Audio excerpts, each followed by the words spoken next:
my next few videos are going to be some trial videos. I'll be trialing some new seeds and also some new grow mats that I have not yet tried before. So all this stuff came from True Leaf Market, which you probably know if you've seen my videos. I'm an affiliate for True Leaf Market, so if you want to check them out, if you want to use my link, I'll get a small commission for anything you buy through that link at no extra charge for you. Links in the description if you want to check that out. There's plenty of places to buy from. You don't have to buy through True Leaf, but that's who I've been using as long as I've been growing, and I really like them. That's why I'm happy to be an affiliate for them. These are jute mats. So jute mats are they're a fibrous plant similar to hemp.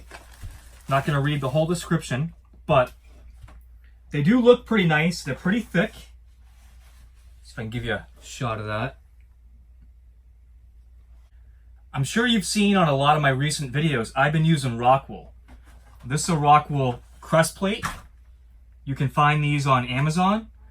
I may put a link in the description. They're quite expensive because you have to buy like a case of 95, I think it is. You can't buy small quantities on Amazon, at least at this moment when I'm making this video. Somebody sees that and wants to sell them on Amazon in small quantities, you'll probably be able to generate some good business. Now, a couple things I really like about the Rockwool is it grows Amaranth and just about most microgreens really, really well. Some of the other ones, I tried beets that didn't do too well. I think I might have tried cilantro and it didn't work. But some of your really delicate microgreens do awesome. Things like basil and amaranth. Let's see, what else am I going to try? Mustard, radish, all those do fantastic on Rockwool. They also do great on hemp. But I found hemp to be expensive or hard to come by.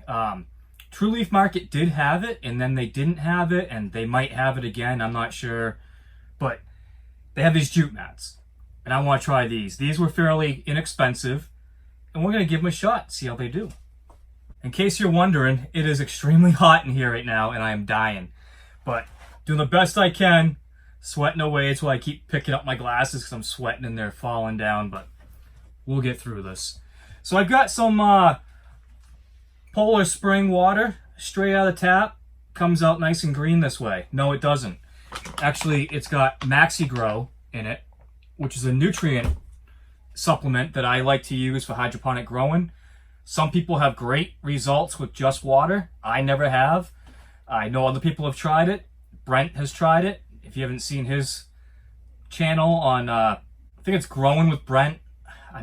I should know his channel name by now, but I'm sorry, Brent. Also, there's a company in Florida called Florida Microgreens. Rob Eppel runs and operates that, and he does classes down there and everything. And he grows water only, and he has great results. I don't, so I use nutrients. So today we're using nutrients too. This is mixed at regular strength, 1 teaspoon per gallon.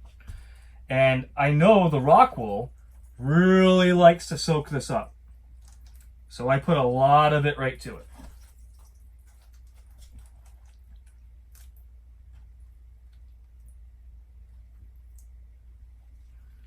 The jute mats I have not yet used, so I'm not sure. We'll see how they do. Oh, that's kind of weird. I don't know if you can see that too well. I'll try to zoom in, but the water's beating up on it.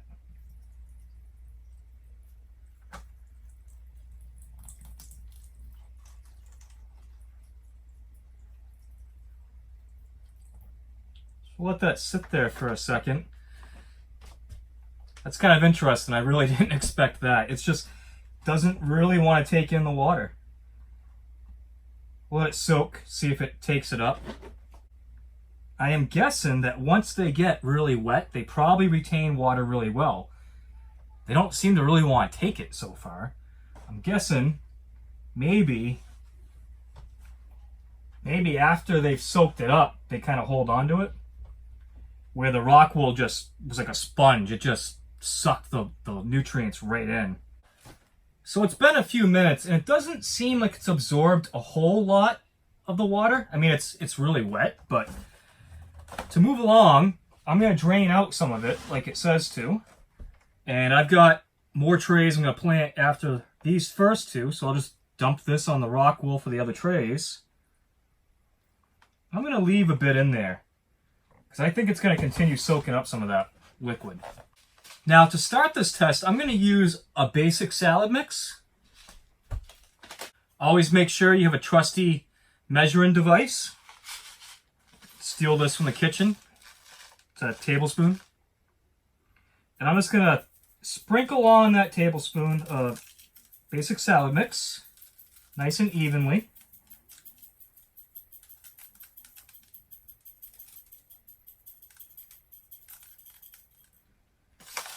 And I'm going to do 2 tablespoons.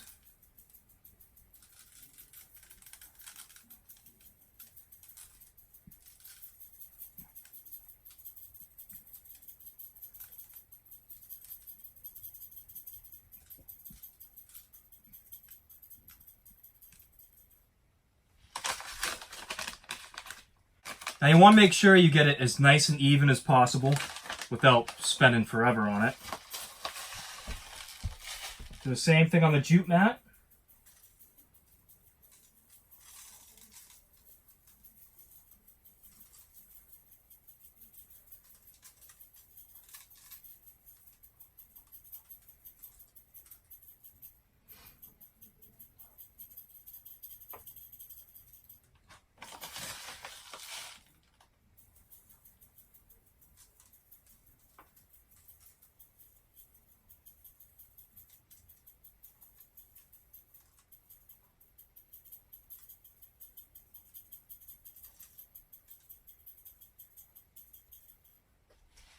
Now, to give my little seeds the best chance at having a successful career as a microgreen, I am going to use a little bit of wind and water on them. I know some of you might say that's cheating. You can't get wind and water if you're not in New England, but I have it. I have an abundance of it. And so I'm going to use it to just lightly mist the seeds, make sure they're all nice and coated, really even.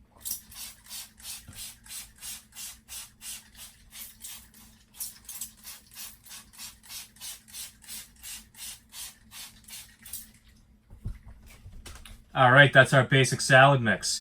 Now, we're going to do the same thing.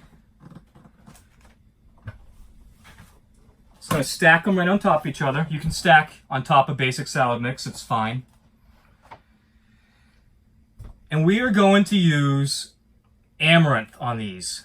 Amaranth is a lot of microgreens growers' enemy in a way. It's a difficult crop. I've made a video completely explaining how to grow and have like a really good chance of success, but you still aren't, it's not guaranteed.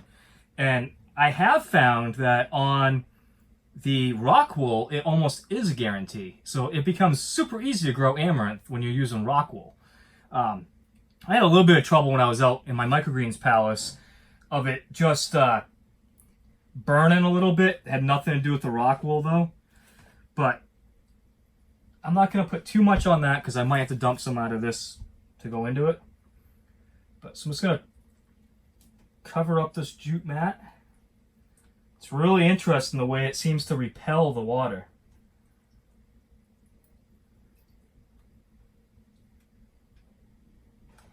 Been letting this sit here for a minute. I'm just going to give it a little flippity dippity.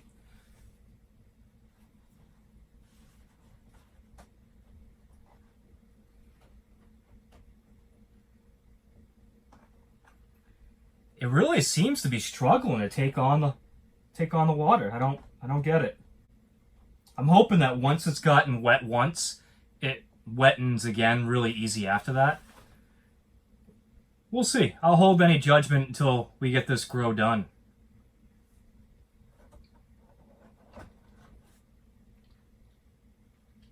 But I've got it literally like floating in the water, trying to get it to just take it. Maybe I should be leaving it for 20 minutes or so. All right, so I'm going to dump some of that out.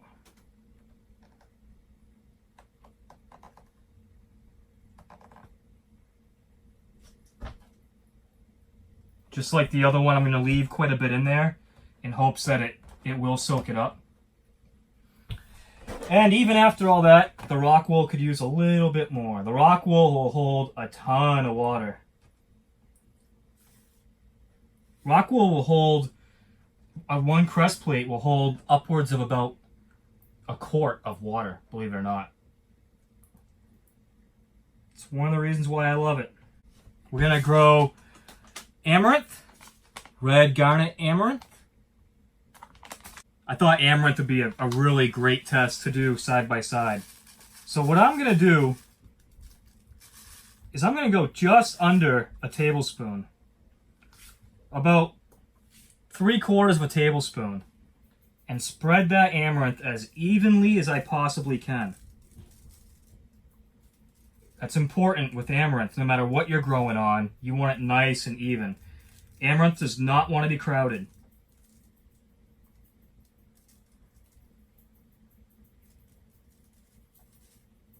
If you're having trouble growing your Amaranth on soil or anything, the first thing you should think about is whether or not you might be putting on too much seed.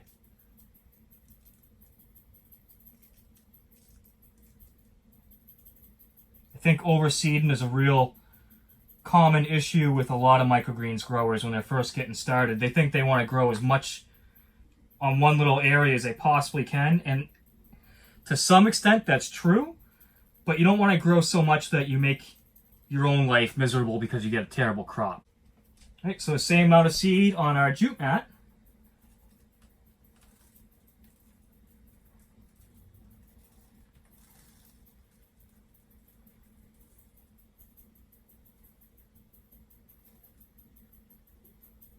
Once again, when in water. We're just going to give them a nice mist.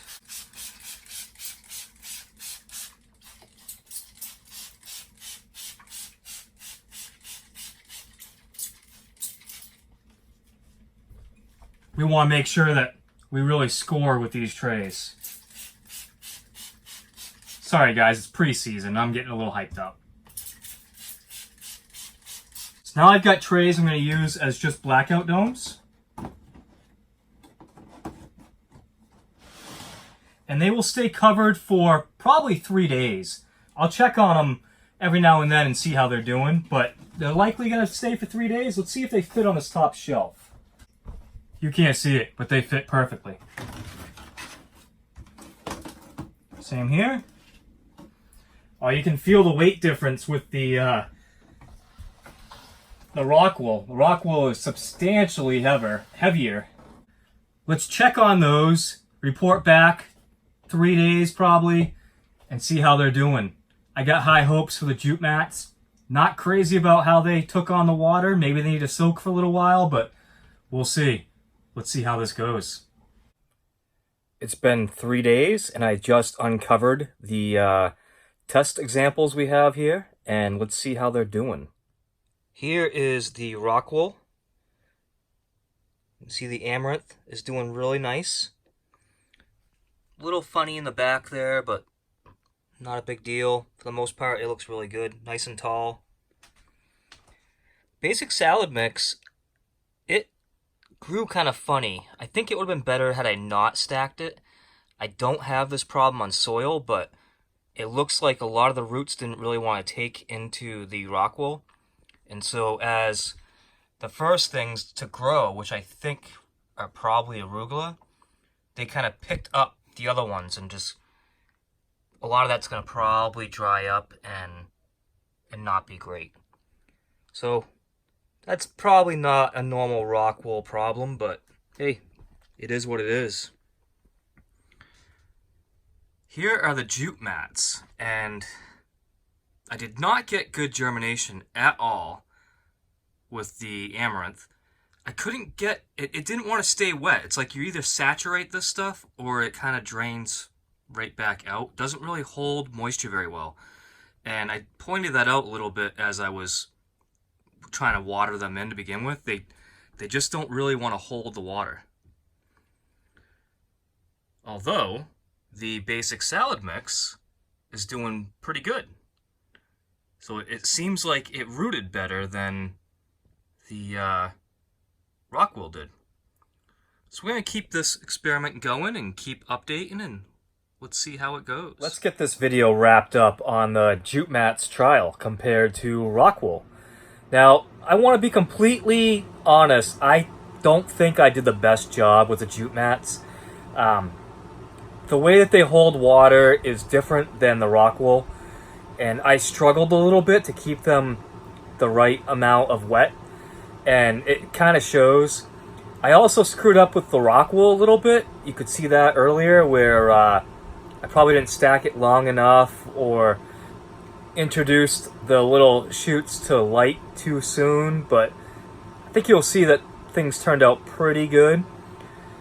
I don't dislike the Jute Mats at all, but I still kind of like the Rockwool a little bit better. But let's get this camera turned around and I'll show you what's going on. So as you can see, the Rockwool Red Garnet Amaranth looks great. It's kind of what I expected. You can remember that I said I had some poor germination on the end earlier in the video. And the Jute Mats actually kind of came into it.